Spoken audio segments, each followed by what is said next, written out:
Hello बच्चों, मैं Sumit KD आपके अपने channel Sumit KD physics classes में आपका स्वागत करता हूं। और आज chapter number 5 magnetism and matter की नेक्स्ट क्लास है, जिसमें हम पढ़ने वाले हैं अर्थ मैग्नेटिज्म, यानी कि अर्थ के मैग्नेटिज्म को पढ़ेंगे।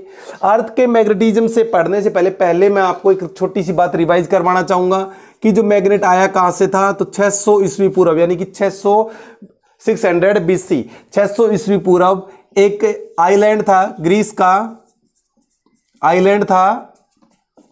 अगर मैं उस आइलैंड का नाम दूं तो नाम है मैग्नीसिया। क्या नाम है भाई? मैग्नीसिया। क्या नाम है भाई? मैग्नीसिया। उसी के नाम पे मैग्नेटाइट पड़ा था, आपको बताया गया था। उस आइलैंड के अंदर कुछ सीफर्ड थे। सेफर्ड क्या होते हैं भाई? जो भेड़ चराते हैं वो हैं। वो क्या कर रखा था उन्होंने? वुडन के शूज पहन रखे थे। पहले वुडन के शूज पहनते थे, लकड़ियों के, वुड के क्या पहनते थे भाई? शूज पहने हुए थे। और उनके शूज को देखा गया, उनके वुडन के शू, वो शू है ना, जब वो पहाड़ पे चल रहे थे तो क्या हुआ कि वो चिपकने लग गए। आप बोलोगे जी लकड़ी कैसे चिपक गई? तो भाई साहब उसमें नेल थी, आयरन की नेल, क्योंकि लकड़ियों के जूते बनाओगे, लकड़ियों के जब जूते बनाओगे तो क्या होगा? लकड़ियों के जूते बनाओगे तो उसमें कील तो गाड़नी पड़ेगी। तो कील क्या कर रही थी? चिपक रही थी। यहां से हमें मैग्नेट के बारे में पता लगा। यहां तक क्लियर हो गया? उसके बाद में अब आज की क्लास में पढ़ने वाले हैं अर्थ मैग्नेटिज्म। इसके ऊपर चलते हैं। ये बात आप नोट डाउन करना चाहो कर सकते हो, बाकी कोई करने वाले हैं magnetic field of earth. Magnetic field of अर्थ के बारे में बात करें। Magnetic field of earth, magnetic field of earth in 1600 year, यानी कि 1600 ईयर की बात हो रही है। यहां एक साइंटिस्ट थे, सर विलियम गिलबर्ट। भाई कौन थे? Sir William Gilbert. वो पहला इंसान था जिन्होंने मैग्नेटिक फील्ड ऑफ अर्थ के बारे में बताया। किसने? Sir William Gilbert. इन्होंने 1600वीं ईयर के अंदर, 1600 ईयर के अंदर पहली बार बताया कि मैग्नेटिक फील्ड होता है किसका? अर्थ का। बोलो बात समझ में आई या नहीं आई? तो कौन थे? सर विलियम गिलबर्ट, जिन्होंने 1600 ईस्वी में क्या बताया कि अर्थ एक मैग्नेटिक फील्ड होता है। अर्थ के पास एक मैग्नेटिक फील्ड होता है। अब अर्थ के पास अपना एक मैग्नेटिक फील्ड होता है, तो इन्होंने बताया कि जब किसी मैग्नेट को थ्रेड से बांध दिया जाए, जब किसी मैग्नेट को थ्रेड से बांध दिया जाए और इसको अलाउ करा जाए free to rotate, then the magnet will always point toward north and south direction. मतलब ये जब भी रुकेगा तो हमेशा नॉर्थ और साउथ डायरेक्शन को इंडिकेट करेगा। इतनी बात समझ में आ गई? हमेशा नॉर्थ और साउथ डायरेक्शन को क्या करेगा भाई? इंडिकेट करेगा ये ऑलवेज। और जो नॉर्थ डायरेक्शन होगी, ये जो अर्थ की नॉर्थ डायरेक्शन, उसकी तरफ क्या करेगा? ये अलाइन करेगा। ये बात आपके दिमाग में होनी चाहिए कि जो मैग्नेट का नॉर्थ पोल है वो आपकी अर्थ के नॉर्थ पोल की तरफ हमेशा अलाइन करेगा। ये आपके दिमाग में होनी चाहिए, क्योंकि नॉर्थ पोल है तो in the direction of magnetic field करेगा। बात समझ में आ रही है? तो आपको यहां से क्लियर हो जाएगा। और धीरे धीरे करके जैसे जैसे हम इसमें एंट्री करेंगे, आपके दिमाग में घुसती चली जाएंगी। चलो हम इसके लिए एक लैंग्वेज लिख देता हूं मैं यहां पे, जो हमने नोट करो। When a bar magnet is suspended freely, it always come to rest north to south direction. किसमें भाई? नॉर्थ टू साउथ डायरेक्शन में आएगा। बोलो बात समझ में आई नहीं आई? ये बात समझ में आई नहीं आई? उसके बाद में नेक्स्ट पॉइंट और लिख लेना कि magnetic field of earth, magnetic field of earth vary करता है भाई, vary from place to place, यानी कि अलग अलग प्लेस पे जो मैग्नेटिक फील्ड होता है अर्थ का, वो क्या होता है भाई? अलग अलग होता है। ये पॉइंट भी आप नोट डाउन कर लेना। नेक्स्ट पॉइंट की बात करते हैं। इट इज अप्रोक्सीमेटली, जो मैग्नेटिक फील्ड है, it is approximately 0.1 to 0.5 goes, Gaussian surface तो सुना ही था आपने, उसी के यूनिट बना रखे। 0.1 से लेकर हमारे अर्थ का कितना होता है 0.5 गॉस तक होता है। ये बहुत ही मिनिमम होता है, बहुत ज्यादा मिनिमम होता है, बहुत कम होता है इसका मैग्नेटिक फील्ड। उसके बारे में बात करें तो ये 1 गॉस किसके बराबर होती है, तो 1 गॉस होता है 10⁻⁻4 टेस्ला के बराबर होता है भाई। क्या होता है भाई 10⁻⁻4 टेस्ला के बराबर होता है। इतनी बात समझ में आ गई। और अगर मैं अप्रोक्स में बात करूं मैग्नेटिक फील्ड की तो कितना हो जाएगा 10⁻⁵ टेस्ला। कितना हो जाएगा भाई, अप्रोक्स में इतना आएगा, पॉइंट को हटाएंगे 10⁻⁴ टेस्ला। ये नोट कर लेना। अभी तक की जो सबसे इंपॉर्टेंट बात थी वही थी कि हमारे अर्थ का जो मैग्नेटिक फील्ड है वो बहुत ही वीक होता है। कितना होता है 0.1 से लेकर 0.5 गॉस तक, यानी कि बहुत ही मिनिमम होता है। तो 1 गॉस किसके बराबर 10⁻⁻4 टेस्ला के बराबर होती है। और आगे बात करें तो अप्रोक्सीमेटली किसके बराबर होता है 10⁻⁻5 टेस्ला के। जो हमारे अर्थ का मैग्नेटिक फील्ड क्रिएट होगा वो किसके बराबर होगा, उसकी स्ट्रेंथ क्या होगी, magnetic field strength 10⁻⁻5 Tesla. I hope आपको ये बातें नोट डाउन कर सकते हो। नोट डाउन कर लो भाई फटाफट, जिसको इंपॉर्टेंट लगती है सारी बातें नोट डाउन कर लो। अब हम पढ़ने वाले हैं, नोट डाउन हो गया होगा, ओरिजिन ऑफ मैग्नेटिज्म। क्या पढ़ेंगे भाई, ओरिजिन ऑफ मैग्नेटिज्म। क्या पढ़ेंगे, ओरिजिन ऑफ मैग्नेटिज्म, यानी कि मैग्नेटिज्म आया कहां से। तो अब थ्योरियां चलेंगी, सारा पोर्शन है वो थ्योरेटिकली है भाई। तो अब हम पढ़ने वाले हैं ओरिजिन ऑफ मैग्नेटिज्म, यानी कि जो मैग्नेटिज्म आया कहां से। तो लिख देते हैं ओरिजिन ऑफ मैग्नेटिज्म। ध्यान से समझिए, एक एक चीज इंपॉर्टेंट रहने वाली है यहां से। ओरिजिन ऑफ मैग्नेटिज्म मतलब मैग्नेटिज्म आया कहां से। तो सबसे पहले पहली थ्योरी के बारे में बात करते हैं। पहली थ्योरी क्या थी, अलग अलग थ्योरी आई। पहली थ्योरी क्या कहा, there is some long bar magnet inside the earth. ये थी पहली थ्योरी कि उन्होंने बताया कि कोई अर्थ, अब मैग्नेटिक फील्ड कब क्रिएट होता है, जब कोई मैग्नेट होता है। जब कोई मैग्नेट होगा तो उन्होंने बोला कि there is some long bar magnet, मतलब एक बार मैग्नेट है अर्थ के साइज का, ऐसा कुछ बड़ा सा एक क्या है बार मैग्नेट है इसके अंदर, और वो क्या कर रहा है, उसकी वजह से मैग्नेटिक फील्ड क्रिएट हो रहा है। ये बात बोली गई जो कि बिल्कुल रॉन्ग साबित हो गई, जो कि बिल्कुल रॉन्ग थी। कैसे, क्योंकि मैग्नेट हो गया तो कोई मैग्नेटिक मटेरियल हो गया या कोई मटेरियल हो गया। और आप सभी जानते हो अर्थ हैव वेरी हाई टेम्परेचर, अर्थ का क्या होता है, बहुत ज्यादा हाई टेम्परेचर होता है। और इन दिस हाई टेम्परेचर कोई भी मटेरियल तो कोई no material can show magnetic property. ऐसा कोई मैग्नेट नहीं है जो हाई टेम्परेचर, इतना हाई टेम्परेचर होने के बाद में, करंट वाले को छोड़ के, करंट वाले की बात नहीं कर रहा, मटेरियल की बात कर रहा, ऐसा कोई मैग्नेटिक मटेरियल नहीं है जो इतना हाई टेम्परेचर के बाद में उसकी मैग्नेटिक प्रॉपर्टी को शो करे। मतलब जितना आप टेम्परेचर को हाई करते चले जाओगे उसकी जो मैग्नेटिक प्रॉपर्टी है वो क्या हो जाती है, खत्म हो जाएगी। अगर आपको किसी मैग्नेट को तोड़ना है तो उसका नॉर्थ और साउथ पोल हमेशा रहेंगे, लेकिन अगर उसको हाई टेम्परेचर में जला दोगे तो उसकी मैग्नेटिक प्रॉपर्टी क्या हो जाएगी, खत्म हो जाएगी। क्लियर हो गई कि नहीं हो गई। इस बात करते गॉस से। गॉस सरफेस में क्या बताया गया था कि गॉसियन सरफेस में बताया था कि ऐसे मैग्नेटिक फील्ड जाएगा और उसको छोटे से छोटा एलिमेंट भी किसकी तरह बिहेव करेगा, नॉर्थ साउथ की। देखो यहां से एंट्री कर रहा है तो साउथ हो गया, जहां से निकल रहा है तो नॉर्थ हो गया। इसका मतलब हो गया कि जितने भी मैग्नेट थे इसके अंदर, जो मैग्नेटिक मटेरियल थे, सभी के सभी एक डाइपोल की तरह बिहेव कर रहे थे। यानी कि कोई भी मैग्नेटिक मटेरियल क्या करता है भाई, एक डाइपोल की तरह बिहेव करता है। पूरा का पूरा इसमें क्या लगा रखा है, एक पर्टिकुलर डायरेक्शन में हो जाते हैं सभी के सभी। लेकिन होता क्या है कि जब हम इतना हाई टेम्परेचर दे देते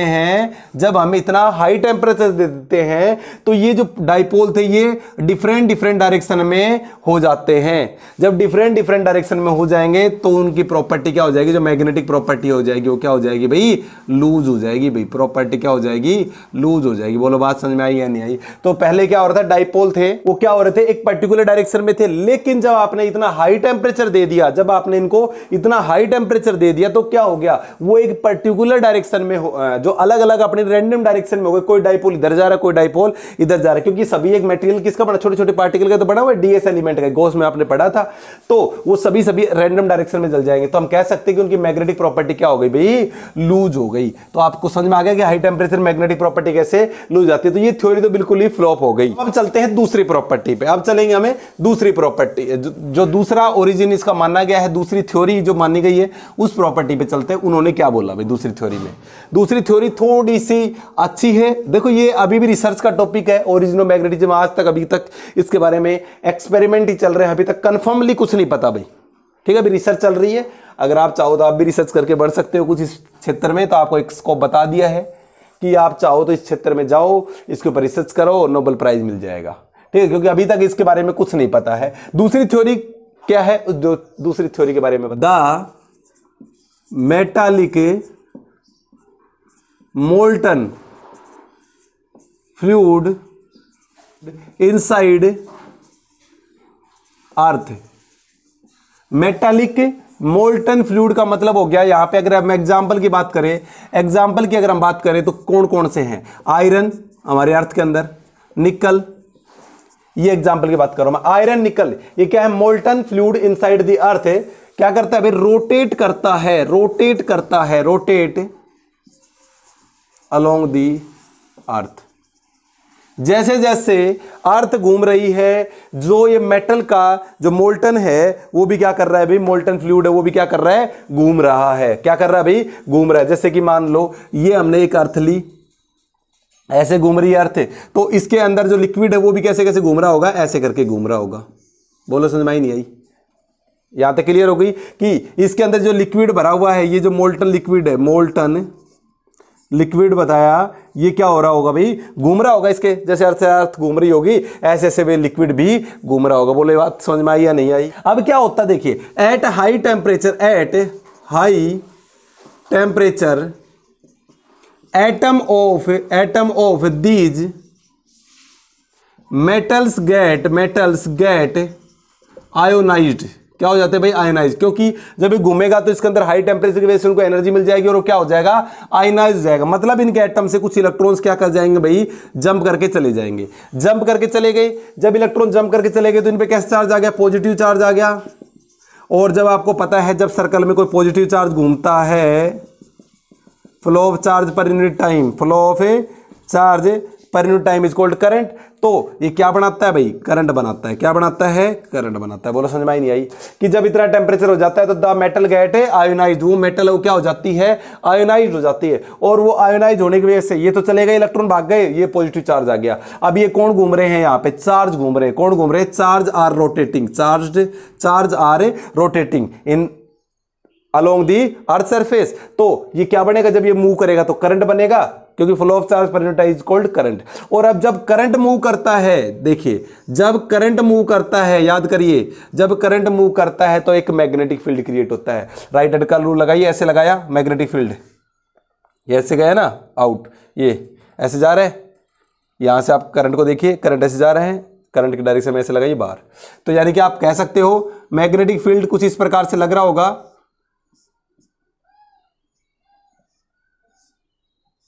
ठीक है भाई, ऊपर के डायरेक्शन पे। बोलो समझ में आई नहीं आई बात? आप नोट डाउन कर सकते हो इसको, ये फिगर बढ़ा लेना भाई। तो आपको समझ में आ गया करंट कैसे बना। कुछ हद तक इस थ्योरी को सही माना गया क्योंकि इसके कुछ फैक्ट भी आए सामने। तो सबसे पहले तो आपको पता लगा कि मेटालिक फ्लूइड है, मोल्टन फ्लूइड है, जो कि अर्थ के सरफेस के अंदर, जैसे आयरन निकल, इनका फ्लूइड हमारे अर्थ सरफेस के अंदर है। और वो हाई टेम्परेचर होने की वजह से वो लिक्विड की फॉर्म में, और उनके पास एनर्जी ज्यादा थी और इसलिए वो आयनाइज हो गए। आयनाइज होने से क्या हो गया, इलेक्ट्रॉन भाग गए, पॉजिटिव चार्ज बच गए। पॉजिटिव चार्ज क्या कर रहे हैं, ऐसे घूम रहे सर्कल में, यानी कि करंट बना रहे हैं। जब चार्ज एक पर्टिकुलर डायरेक्शन में मूव करते हैं तो क्या बनाते हैं, करंट बनाते हैं। और करंट जब मूव करता है किसी पर्टिकुलर डायरेक्शन में तो क्या बनता है, मैग्नेटिक फील्ड बन जाता है। तो इसका चारों ओर क्या बढ़ गया कि मैग्नेटिक फील्ड बन गया। ये थ्योरी अभी तक सही मानी गई क्योंकि इसके कुछ फैक्ट हैं। वो फैक्ट और बता देता हूं आपको क्या क्या फैक्ट है। देखिए सबसे पहला फैक्ट देखिए, सुनिए। सबसे पहला फैक्ट के बारे में बताया गया मून के बारे में भी। किसके बारे में, मून। तो भाई एक बात तो सुन लो, moon do not have magnetic field. Do not have magnetic field, कि मून का कोई मैग्नेटिक फील्ड नहीं है। क्यों नहीं है? बिकॉज जो मून है क्योंकि मून है ना, तो मून के पास, moon do not have metallic fluid, metallic fluid भाई, मून के अंदर कोई क्या नहीं है, फ्लूइड नहीं है। उसके बाद में और थ्योरी आई, मैं यहां लिख देता हूं भाई, और थ्योरी आई भाई किसके बारे में? वीनस के बारे में आई। वीनस, वीनस की स्पीड है ना स्लो है, स्पीड क्या है भाई? स्लो है। किसकी? वीनस की जो रोटेशन की स्पीड है वो क्या है? स्लो है। अगर स्पीड स्लो है तो इसका जो मैग्नेटिक फील्ड है ना, मैग्नेटिक फील्ड वो पता कैसा बन रहा है? लो बन रहा है। देखो ज्यादा स्पीड तो ज्यादा करंट बनेगा, कम स्पीड तो कम, I is equal to Q by T ना।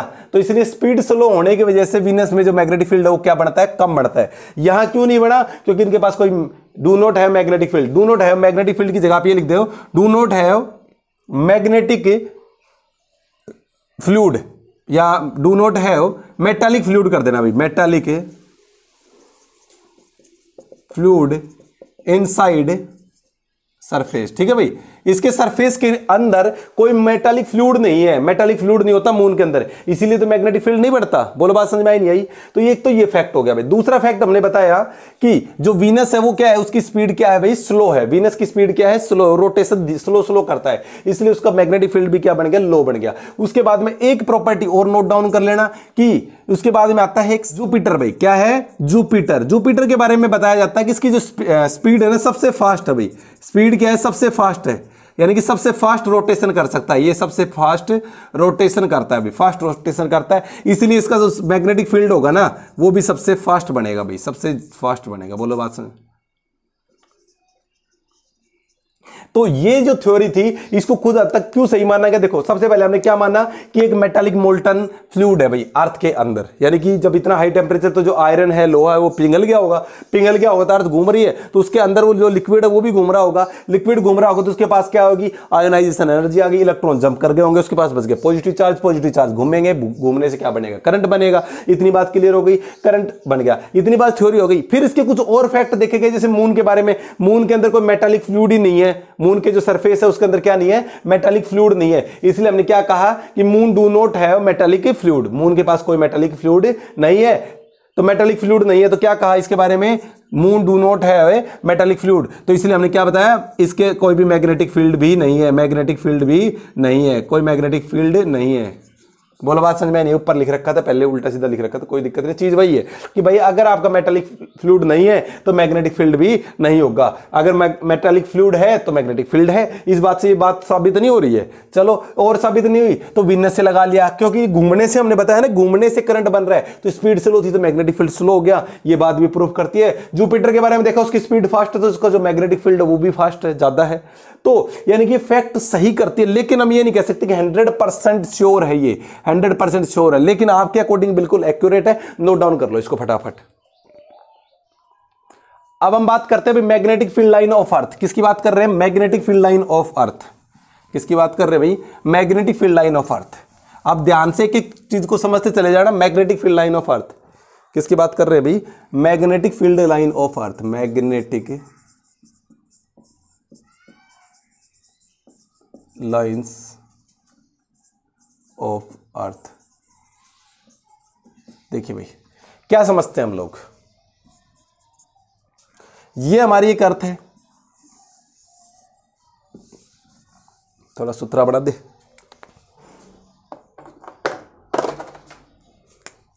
ऐसे, चलो ये हमने अर्थ बना दी। हो क्या, ध्यान से समझना इस अर्थ के बारे में। हमने मैग्नेटिक फील्ड लाइन, आपको पता है जब मैग्नेटिक फील्ड लाइन कैसे पता लगाते हैं, आप सभी जानते हो। एक क्या लेना पड़ता है? एक मैग्नेटिक निडल लेनी पड़ती है। क्या लेनी पड़ती है? एक मैग्नेटिक निडल लेनी पड़ती है। और मैग्नेटिक निडल जिधर जिधर होती है, जैसे मान ली मैग्नेटिक निडल जिधर जिधर होती है, नॉर्थ और साउथ, और ये ऐसे अलाइन होती चली जाती है जिस डायरेक्शन में मैग्नेटिक फील्ड है। तो जब इसको हमने लगाया इसके, तो हमें पता लगा कि जो मैग्नेटिक फील्ड लाइन है वो कुछ इस प्रकार से जा रही है, ऐसे जा रही है,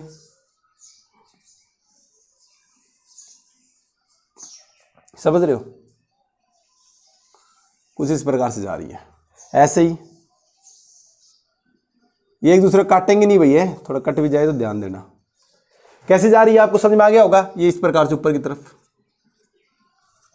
इस प्रकार से, यहां से यहां से यहां से ऐसे निकल रही है, यहां से एंट्री कर रहे हैं।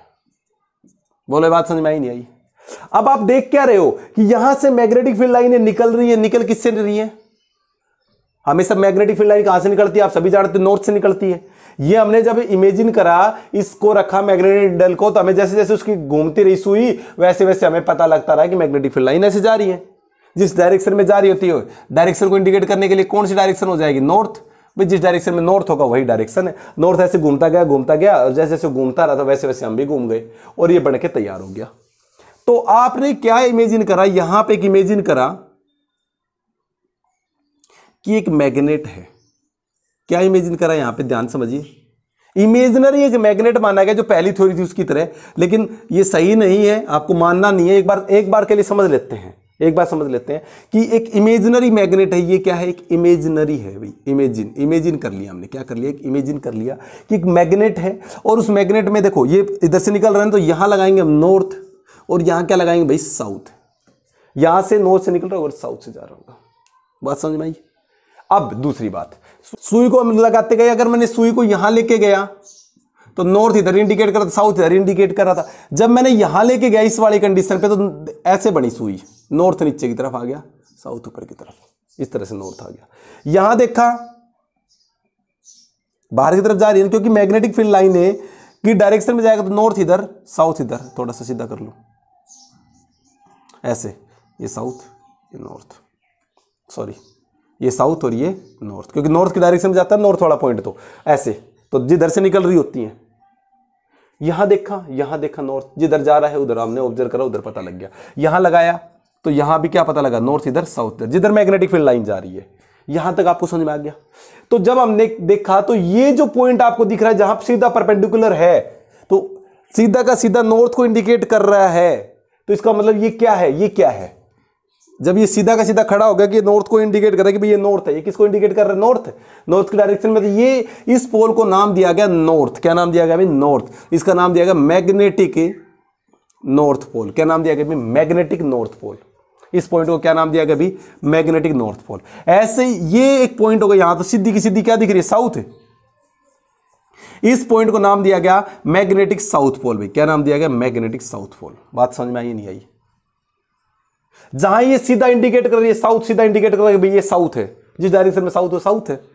कि अभी बताए थे मैग्नेटिक निडल का नॉर्थ किधर शो करता है? डायरेक्शन ऑफ है magnetic field, direction of magnetic field की तरफ शो करेगा ना, तो ये शो कर दिया। लेकिन अब ये direction of magnetic field line की तरफ शो कर रहा, तो ये किधर जा रहा है? साउथ, तो ये साउथ हो गया। ये नॉर्थ है तो ये नॉर्थ हो गया। तो इसको हमने नाम दिया गया मैग्नेटिक नॉर्थ पोल, इसको नाम दिया गया मैग्नेटिक साउथ पोल। और जब हमने इस मैग्नेटिक नॉर्थ पोल और साउथ पोल को मिलाया तो एक लाइन तैयार हुई, उसका नाम दिया गया, यहां साइड में लिख देता हूं, मैग्नेटिक मेरिडियन। क्या नाम दिया गया? Magnetic meridian. नोट डाउन कर लेना इसको, मैग्नेटिक मेरिडियन। इसकी डेफिनेशन भी लिखवाएंगे उसके बाद में। और समझिए, अब ज्योग्राफिकल मेरिडियन पे चलते हैं। एक ज्योग्राफिकल मेरिडियन भी होगी।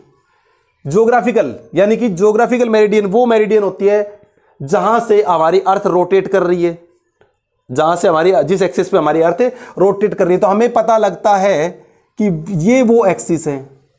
अलग पेन से बना देता हूं, चलो, ये वो एक्सिस है जिस एक्सिस पे क्या कर रही है? अर्थ घूम रही है। तो इसको हमने नाम दिया गया नाम दिया गया ज्योग्राफिकल नॉर्थ, जी से रिप्रेजेंट करेंगे। इसको नाम दे दिया गया ज्योग्राफिकल साउथ। क्या नाम दिया गया? Geographical south. और इसको भी भैया अलग से इंडिकेट कर देते हैं, साउथ को एस से रिप्रेजेंट कर दो, एस, और मैग्नेटिक के लिए एम लगा दो। इसको भी उल्टा कर लो भाई, क्या लगा दो? यहां पे हमने साउथ लिया है ना, तो यहां नॉर्थ, और नॉर्थ के साइड में क्या लगा दोगे भाई? नॉर्थ के साइड में क्या लगा दोगे? मैग्नेटिक। ये साउथ मैग्नेटिक, ये साउथ ज्योग्राफिकल। इन दोनों के बीच में एक एंगल होता है भाई, जो ज्योग्राफिक, इसको क्या बोलेंगे? इसका नाम क्या दिया हमने? Geographical meridian.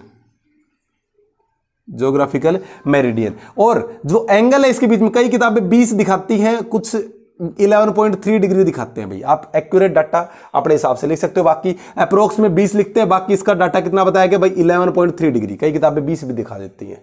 11.3 डिग्री किसके बीच में एंगल है भाई? ये है आपका मैग्नेटिक मेरिडियन और ज्योग्राफिकल मेरिडियन, यानी कि जितने एंगल पे वो टिल्ट हो रखी है भाई। ज्योग्राफिकल मेरिडियन ये रही, ये वाली ज्योग्राफिकल जिस एक्सिस पे अर्थ घूमती है उसको बोलते हैं ज्योग्राफिकल मेरिडियन, और मैग्नेटिक मेरिडियन वो है जो नॉर्थ मैग्नेटिक और साउथ मैग्नेटिक को मिलाती है, और उसको जो मिलाने वाले उसका नाम क्या दिया हमने? Magnetic meridian. और मैग्नेटिक मेरिडियन और ज्योग्राफिकल मेरिडियन के बीच में एंगल कितने डिग्री का बनता है भाई? 11.2 डिग्री का एंगल बढ़ता है। बोलो बात समझ में आई या नहीं आई? चलो अब कुछ इसके फैक्ट है वो लिख लो नंबर 1 करके। नंबर 1 नोट करिए, the magnetic field line, the magnetic field lines due to, बोलो बात समझ में आ रही है नहीं आ रही? सारे चीज एक एक चीज बता रहा हूं मैं, डाउट रहे तो कमेंट करना भाई। The magnetic field line due to the earth resembles that of the bar magnet, that of a bar magnet, मतलब बार मैग्नेट की तरह बिहेव करता है भाई। बोल समझ में आगे नहीं आ गई? यानी कि इमेजिनरी मैग्नेट, क्या बोलेंगे इसको? Imaginary magnet. हमने बता दिया, इसको आपको समझना नहीं है कि ये मैग्नेट है, बस आपको आपके अंडरस्टैंडिंग के लिए बता दे, क्योंकि आपको डाउट रहेगा कि मैग्नेटिक फील्ड इधर से क्यों निकल रही है, तो इसलिए हमने इमेजिन करा हुआ है। क्यों करा हुआ है इसका कारण आपको मैंने सारी चीजें बता दी। अगला पॉइंट लिखिए, नंबर 2 पॉइंट, कि the magnetic needle, the magnetic needle become vertical eight 2 point भी, एट 2 पॉइंट। 2 पॉइंट पे जो मैग्नेटिक नीडल थी क्या हो गई थी? वर्टिकल, एक यहां पर एक यहां पे, सीधी हो गई वर्टिकल। कहां कहां होती है उसके बारे में लिखिए। तो पॉइंट लिखिए भाई, the pole where north pole of magnetic needle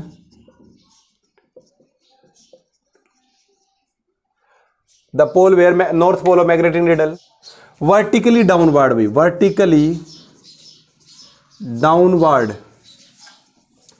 जो वर्टिकली डाउनवर्ड है उसको नाम क्या दिया गया भाई? Magnetic north pole. क्या नाम दिया गया भाई? मैग्नेटिक नॉर्थ पोल नाम दिया गया भाई, और इसको रिप्रेजेंट करा गया NM से भाई। बोलो बात समझ में नहीं आई?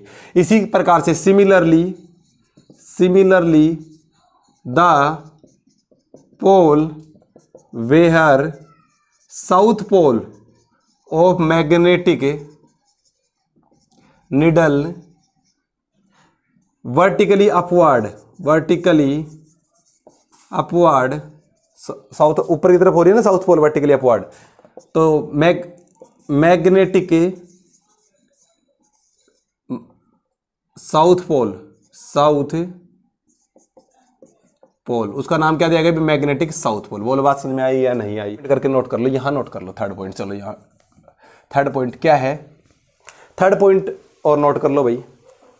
2 पॉइंट हो गए, 3rd पॉइंट और नोट कर लो भाई। क्या है 3rd पॉइंट? देखिए, तो मैग्नेटिक फील्ड लाइन किधर से जा रही है? साउथ से नॉर्थ की तरफ जा रही है ना, तो क्या लिखोगे? The magnetic field lines goes from magnetic south pole to magnetic north पोल।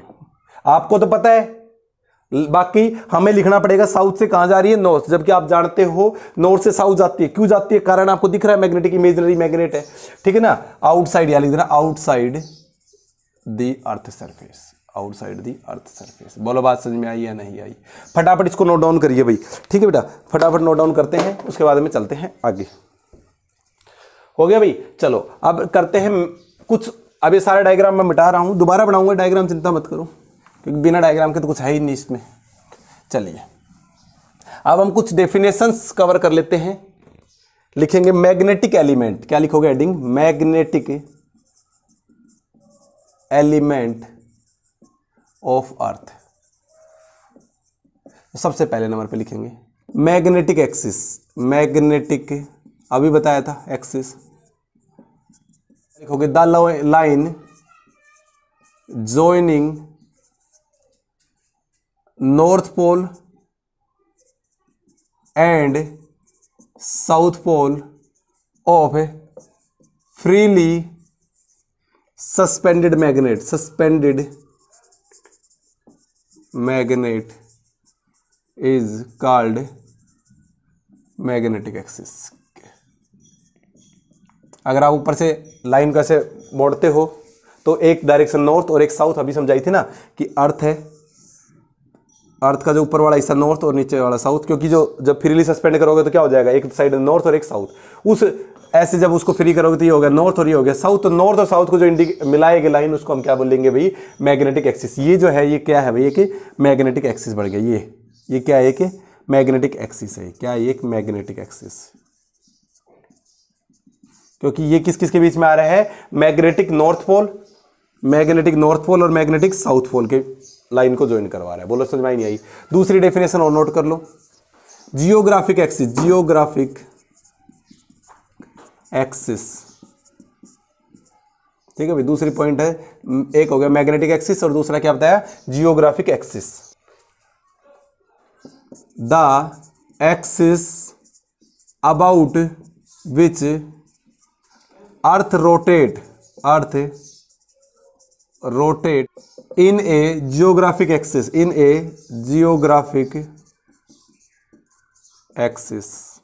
ठीक है भाई। तो ये वो पॉइंट है, जियोग्राफिक एक्सिस कौन सा था, ये वाला जियोग्राफिक एक्सिस। ये कौन सा एक्सिस है भाई, जियोग्राफिक एक्सिस है। क्या नाम दिया गया इसको, जियोग्राफिक एक्सिस, ठीक है भाई। और बीच में एंगल बताया था 11.3 का। चलिए ये बात समझ में आ गई। अब एक लास्ट का आज एक इंपॉर्टेंट टॉपिक पढ़ने वाले हैं, मैग्नेटिक डिप। क्या पढ़ने वाले भाई, मैग्नेटिक डिप। आज का जो आखिरी टॉपिक हम पढ़ने वाले हैं वो है मैग्नेटिक डिप। क्या पढ़ने वाले हैं भाई, मैग्नेटिक डिप। अब क्या होता है मैग्नेटिक डिप, या इसको एंगल ऑफ इंक्लिनेशन भी कहते हैं, एंगल ऑफ इंक्लिनेशन। ध्यान से समझना, ये लास्ट टॉपिक है और बढ़िया टॉपिक है, यहां से इंपॉर्टेंट भी है। ये अभी तक का सबसे इंपॉर्टेंट टॉपिक है, magnetic dip, angle of inclination, ठीक है भाई। एंगल ऑफ इंक्लिनेशन को आई से रिप्रेजेंट करते हैं भाई, या मैग्नेटिक इंक्लिनेशन भी बोल देते हैं इसको। क्या बोलते हैं, मैग्नेटिक इंक्लिनेशन, ठीक है भाई। ये सारी चीजें करने वाले हैं, इसको फटाफट अभी शुरू करते हैं भाई। देखिए अब इसको समझिए ध्यान से, क्या हो रहा है। आपको बताया गया था कि यहां से आपका ये है ना, तो मैग्नेटिक फील्ड लाइन ऐसे जा रही है इस प्रकार से, ठीक है, इस प्रकार से। ये सारी चीजें बताई गई थी, ठीक है। यहां आपको बताया गया था साउथ मैग्नेटिक हो गया, ये नॉर्थ मैग्नेटिक हो गया। और हमने ये भी बताया था कि यहां पे जो मैग्नेटिक नीडल होगी ये किधर को शो करेगी भाई, इधर की साइड में साउथ शो करेगी, इधर की साइड में नॉर्थ शो करेगी, सीधा वर्टिकल ऐसे खड़ा।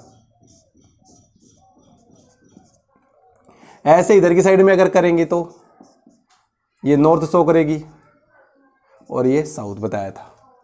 मतलब यहां पे अब देखिए angle, magnetic dip, angle of inclination है क्या चीज वो समझिए। हमने अब एक मैग्नेटिक नीडल की जरूरत है भाई, एक किसकी जरूरत है, मैग्नेटिक नीडल की जरूरत है भाई। किसकी जरूरत है भाई, इसको करने के लिए एक मैग्नेटिक नीडल की जरूरत है भाई। किसकी जरूरत है, मैग्नेटिक नीडल की। वो वाली मैग्नेटिक नीडल नहीं जो ऐसे ऐसे डिफ्लेक्ट करती, नहीं। इस बार हमें चाहिए, अभी तक तो हमारे पास ऐसी मैग्नेटिक नीडल थी जो ऐसे घूमेगी, अभी हमें चाहिए ऐसे मैग्नेटिक नीडल, यानी कि जो ऊपर नीचे ऐसे इस तरह से रोटेट कर सके। पहले ऐसे ऐसे घूमती थी, ऐसे ऐसे आपने देखी होगी लैब में, लेकिन हमें चाहिए मैग्नेटिक नीडल दूसरी जो ऐसे अप एंड डाउन ऐसे मोशन कर सके। क्लियर होगी बात। और उसको हम क्या बोलते हैं, डिप सर्कल। क्या बोलते हैं भाई, इसको डिप सर्कल बोलते हैं भाई। क्या बोलते हैं, डिप सर्कल। यानी कि एक ऐसी नीडल जो अप एंड डाउन मोशन करती है, जो आपको मैग्नेटिक इंक्लिनेशन या angle of inclination find out करके देती है, उसका नाम है भाई डिप सर्कल। कुछ इस प्रकार से होती है, यहां सुई होगी वो इंडिकेट करने वाली इस तरीके से, और ये ऐसे ऐसे घूमेगी, यहां से ऐसे खड़ी है, ये समझ में आ गई। अभी तक आपके पास ऐसे वाली होती थी, अब ये आपको इस प्रकार की सुई होगी। ये है भाई, इसको बोलते हैं डिप सर्कल। ये ऊपर नीचे इस तरह से मोशन कर लेगी जहां लेके जाओगे। तो अब क्या हुआ, इसको लेके गए हर जगह, इसको अर्थ के पूरे सरफेस पे घुमाया गया। घुमाने पे पता लगा कि यहां तो जो इसका नॉर्थ पोल है ना, सीधा का सीधा इंडिकेट कर रहा था, यहां सीधा इंडिकेट कर रहा था, मतलब यहां एंगल बना रहा था कितना, 90 डिग्री का। यहां भी कितने डिग्री का बना रहा है, 90 डिग्री का। किसके साथ, अर्थ के सरफेस के साथ में।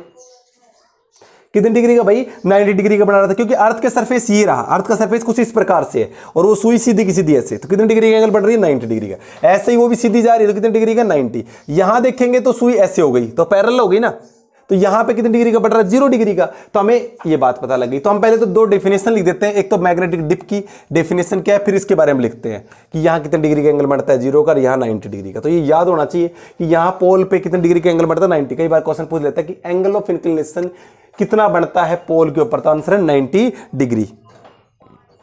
तो भाई इसकी डेफिनेशन लिखिए, it is defined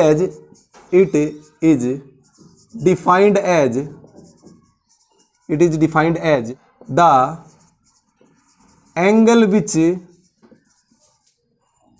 the direction of total strength, total magnetic strength बोल दो, टोटल मैग्नेटिक स्ट्रेंथ,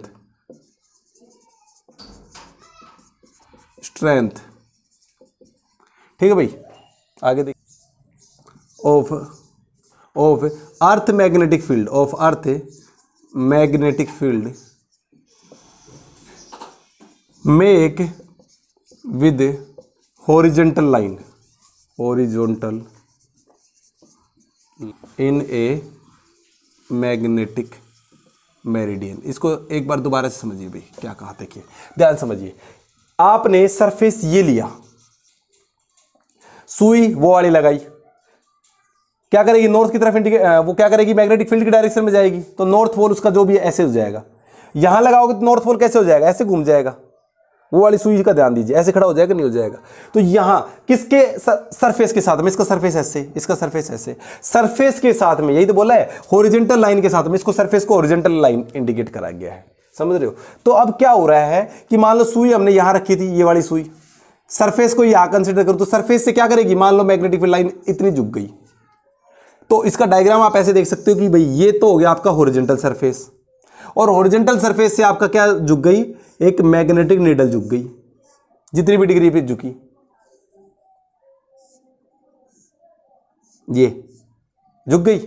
ये जो एंगल है ना, डेविएशन, डेल्टा से रिप्रेजेंट करते हैं इसको, यही एंगल ऑफ इंक्लिनेशन है। इस हॉरिजॉन्टल से जितना वो झुकेगा ना मैग्नेटिक फील्ड की डायरेक्शन में, क्योंकि जिस डायरेक्शन में नॉर्थ होगा वही तो डायरेक्शन है किसकी, मैग्नेटिक फील्ड की। किसकी डायरेक्शन है भाई, वो मैग्नेटिक फील्ड की। जिस डायरेक्शन में सुई होगी वो डायरेक्शन किसकी है, मैग्नेटिक फील्ड की, ठीक है भाई। तो यहां से आप नोट डाउन कर लिया होगा। चलो और आगे इसके बारे में और पॉइंट लिख देते हैं, ये बात समझ में आ गई होगी, सारे पॉइंट लिखवा देते हैं फटाफट। तो लिखिए, कोई बात नहीं, थोड़े से और, तो लिखिए, at different place on the surface of earth delta is different, कि जो एंगल ऑफ डेविएशन है या डिप है वो क्या है, डिफरेंट है। मतलब एट पोल क्या बताया था भाई, डेविएशन 90 डिग्री, और एट इक्वेटर क्या बताया था भाई, डेविएशन 0 डिग्री। समझ में आ गया। ये बात आप नोट डाउन कर लेना भाई कि ये अलग अलग वैल्यू होती है, तो अलग अलग आपको बता भी दिया किस प्रकार से वो सुई घूमती है, कभी इधर कभी इधर, जिस भी डायरेक्शन में घूमेगी। यहाँ सीधी हो जाएगी तो 90 डिग्री का सरफेस के साथ में, सरफेस आपको बताया था कुछ इस प्रकार से लेना है, और ये आपको लेना है मैग्नेटिक सुई निडल। ये जो एंगल होगा ये वाले की बात कर रहे हैं, ये ओरिजेंटल। इसका एक और कंपोनेंट लगाया है वर्टिकल। अगर ये बी है, देखिए जिस डायरेक्शन में नॉर्थ था उसी डायरेक्शन में मैग्नेटिक फील्ड ऑफ अर्थ, तो ये अगर ये बी है तो ये क्या हो जाएगा, बी, ये थीटा है ना जिसको डेविएशन से रिप्रेजेंट करता है, बी ई कोस थीटा, समझ गए। और इसको क्या बोलेंगे, बी ई साइन थीटा। अगर मैं दोनों को डिवाइड कर दूं, B E sine theta upon में बी ई कोस थीटा, तो क्या आ जाएगा भाई, साइन अपोन में कोस क्या आ जाता है, 10, तो कितना आ गया, tan थीटा भाई। क्लियर होगी बात। तो tan थीटा निकाल सकते भाई। तो tan थीटा का फॉर्मूला क्या निकल गया हमारे पास, b कौन सा, हॉरिजॉन्टल वाला डिवाइड बाय b वर्टिकल वाला। किसका फॉर्मूला निकल के आता है भाई, tan थीटा का। नोट कर लेना। और इसको हम क्या बोलते हैं, इस पॉइंट को बोलते हैं हॉरिजॉन्टल कंपोनेंट। क्या बोलते हैं भाई, हॉरिजॉन्टल कंपोनेंट। ये चीजें थोड़ी सी इंपॉर्टेंट है। मैग्नेटिक फील्ड को हमने चेक करा, जो सरफेस है उसको हमने हॉरिजॉन्टल कंपोनेंट दिया जहां से घूमेगी, और इसकी डेफिनेशन और नोट डाउन कर लो, फिर एक बार और बता लिखोगे, it is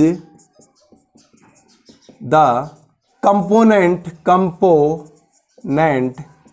of total intensity of magnetic field in the horizontal magnetic field in the horizontal direction in magnetic meridian. ये टोटल इंटेंसिटी देखो, टोटल इंटेंसिटी जिस डायरेक्शन में नॉर्थ था उसी डायरेक्शन में तो होगी, तो इसका कंपोनेंट लिया हॉरिजॉन्टल और लिया वर्टिकल, ये आपका हो गया tan थीटा। अगर हॉरिजॉन्टल कंपोनेंट की बात करूं तो हॉरिजॉन्टल कंपोनेंट भी अलग अलग होता है, अलग अलग कंडीशन पे। आपको अभी बताया था कि जो ये आपका कंपोनेंट है सरफेस के साथ में अलग अलग एंगल बनाता रहेगा हर डायरेक्शन में। तो देखोगे अगर मैं बात करूं तो आप लिख देना कि जो h है डिफरेंट एट डिफरेंट प्लेस। अगर मैं बात करूं देखो क्या होती है वैल्यू h पे बी ई कोस थीटा। तो अगर मैं बात करूं इक्वेटर पे तो थीटा हो जाएगा 0 डिग्री का, तो यानी कि बी ई हो जाएगा और h के बराबर हो जाएगा। और अगर मैं बात करूं पोल के ऊपर तो 90 डिग्री का, तो कोस 90 की वैल्यू हो जाती है 0, तो कितना हो जाता है भाई 0। बात समझ में आई या नहीं आई? तो आपको दो टॉपिक हो गए हॉरिजॉन्टल कंपोनेंट। एक बार मैं एक चीज और बता देता हूं आपको लास्टली, इसको खत्म करने से पहले एक बार ये सुई लगाना और बता देता हूं, दोबारा से समझ लो कि मैग्नेटिक इंक्लिनेशन यानी कि एंगल ऑफ डिप है क्या। तो हमने ये अर्थ सरफेस लिया, अब इस सुई को हम लेके गए जहां पे भी, तो जब यहां लेके गए तो ये नॉर्थ है ये साउथ है, ये सीधा का सीधा ऐसे खड़ा हो जाएगा, ये इस प्रकार से, ये हो गया नॉर्थ और ये हो गया साउथ। जब इसको इधर क्योंकि ये जो सरफेस है ना कुछ इस प्रकार से है और सरफेस के साथ में से घूमेगी, सीधी खड़ी होगी। इधर लेके गए तो सरफेस ऐसा हो गया, तो कैसे हो जाएगी इस प्रकार से, सरफेस के साथ में ये सरफेस हो गया, इस प्रकार से हो जाएगी नॉर्थ और साउथ। समझ रहे हो? तो ये एंगल क्रिएट करेगी हर जगह, तो किसी भी पॉइंट पे आप इसको देखोगे तो हर जगह इसका एंगल अलग बनेगा जैसा मैग्नेटिक फील्ड होगा। तो आपको ये समझ में आ गया होगा। अगली क्लास में आपको मिलेंगे, तब तक के लिए नमस्कार। कोई दिक्कत आए तो डाउट कमेंट बॉक्स में जरूर बताइए। ठीक है बेटा।